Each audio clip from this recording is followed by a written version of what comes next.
আসসালামু আলাইকুম। আশা করি আপনারা সবাই ভালো আছেন। আলহামদুলিল্লাহ আমিও ভালো আছি। এখন বাজে সন্ধ্যা ৭টা। নিধিকে পড়তে বসাবো। আমি বসাই না, নেহা নিধিকে পড়ায়। তো এখন ওই যে নিধি বারান্দায় গেল। আর আমি যে রাত হইলে আমার টেবিলে এই অবস্থা, ওইখানে গরম পাতিল রাখছি, এর জন্য উন্না দিয়া মানে তাড়াহুড়া করে আনছি, তো আনার পরে কিছু ছিল না, উন্নাটা এখানে বসে আছি। মাঝে মধ্যে আমি এখানে বসে থাকি একা একা, যখন কিছু ভালো লাগে না তখন বসে থাকি। আসলে আমার তো আপন বলতে এখানে বেশি মানে কেউই নাই, ধরতে গেলে আছে খালাতো বোনরা আছে, কিন্তু আমার যে রক্তের সম্পর্ক আমার ভাই, সে থাকে দূরে, অনেক দূরে থাকে। তো ওর সাথে খুব কম দেখা হয়। ও তো বলে না যে মা বাবার পরে রক্তের সম্পর্ক কে হয়? ভাই। ভাইয়ের প্রতি যে একটা আলাদা ভালোবাসা, আলাদা একটা টান, বোনের প্রতি যে ভাইয়ের একটা ভালোবাসা, আলাদা টান।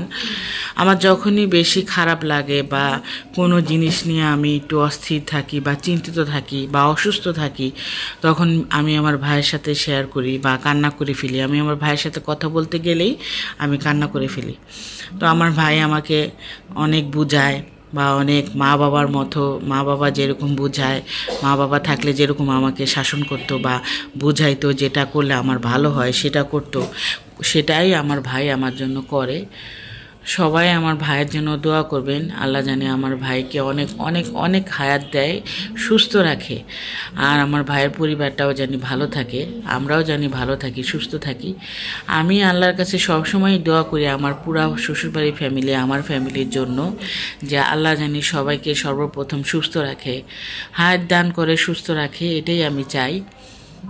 তো এই যে এখানে বসে আছিলাম, সেটাই আপনাদের সাথে শেয়ার করলাম, অনেক কথা বললাম। আশা করছি আমার এই ভিডিওটা আপনাদের ভালো লাগবে। তো এখন রাত, আমি সারাদিন কি কাজ করব সেটাই আপনাদের সাথে শেয়ার করব।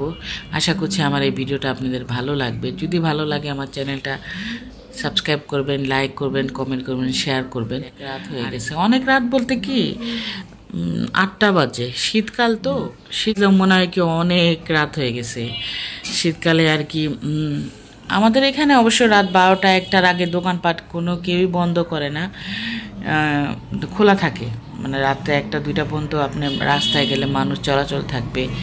আমাদের এলাকাটা খুব অন্যরকম, মানে ভালো। আর আলহামদুলিল্লাহ আল্লাহ পাকের রহমতে আমাদের এলাকায় চুরি ডাকাতি এগুলো খুব কমই হয়।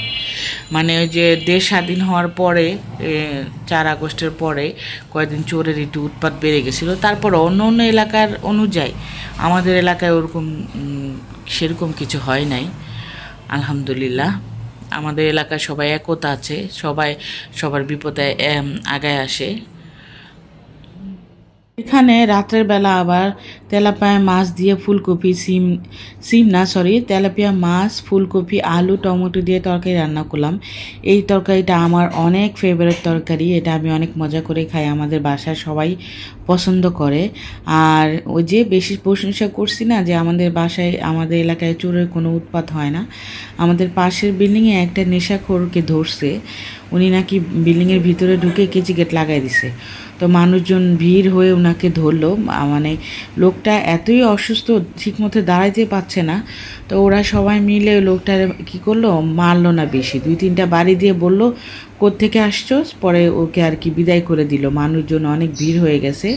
পরে দেখলাম লোকটাকে বিদায় করে আবার ডাকলো, বললো যে ফেসবুকে ছবি ছেড়ে দিব, নাহলে অন্য অন্য বাসায় যে এরকম করবে। তো ওরা আবার এই যে নাস্তা খাচ্ছে, মানে রাত্রে এখন 9টা বাজে, এখন বিকালে নাস্তা খাচ্ছে ওরা। ওর বাবা কিনে নিয়ে আসছে, পরে ওরা খাচ্ছে। আর এখানে আবার আটা শেষ হয়ে গেছিলো, তেল শেষ হয়ে গেছিলো, তা আমরা আবার খোলা আটা আর খোলা তেলটা খাই। এখানে তেলটা এত ভালো। আর আমি নিধির সাথে কথা বলছিলাম, নিধির সাথে দুষ্টামি করছিলাম, নিধি আবার আমাকে ভিডিও করে দিচ্ছিল। এখানে এই যে তেলটা বের করে নিব, তেল দেখছেন কত পরিষ্কার তেল। আর আমি প্যাকেটের আটা খাই না কেন, প্যাকেটের আটার কোম্পানি আমি যেই বাসায় থাকতাম আগে, সেখানে দেখতাম মানে নিচে যেগুলা ইঁদুর খেয়ে ফেলে, ফুটা হয়ে যায়, নিচে ফেলে সেগুলো আবার প্যাকেট করে। এর জন্য আমি খোলা হাঁটা অনেক ভালো, একটু দাম, তারপরে খোলাটাই খাই, আর তেলটাও খোলাটাই খাই।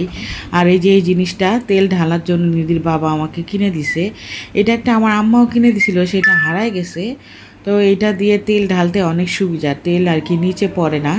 আমি এখন তেলটা ঢেলে নিব, তেল আমার একদম শেষ হয়ে গেছিলো। আর আশা করছি আপনাদের এই ভিডিওটা আমার ভালো লাগবে। যদি ভালো লাগে আমার চ্যানেলটা সাবস্ক্রাইব করবেন, লাইক করবেন, কমেন্ট করবেন, শেয়ার করবেন। দুপুরবেলা সেরকম কিছু রান্না করি নাই, এর জন্য রাত্রেবেলা রান্না করা লাগছে।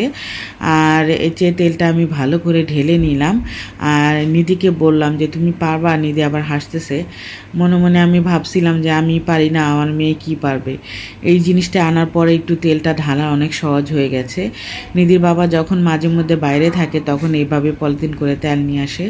আর আমি আটাটা ঢেলে দিব, আমার আটা অলরেডি আছে, ও আবার আটা নিয়ে আসছে। এই 2 ডিব্বায় আমি আটা ভরে রাখি। এখানে আমি আটাটা ঢেলে নিচ্ছি। আর পাশের যে একটা ডিব্বা ছিল সেটাতেও আর কি আটা আছে, সেই আটাটা আমি ভাবলাম যে আগে খাবো, আর এই নতুন আটাটা আমি পরে শেষ হলে তারপরে খাবো। এই জন্য সেই আটাটা আমি উপরে, এই যে আগের আটা ছিল সেটা উপরে রাখলাম। তো আজকের মধ্যে বিদায় নিলাম। সবাই ভালো থাকেন, সুস্থ থাকেন, আল্লাহ হাফেজ।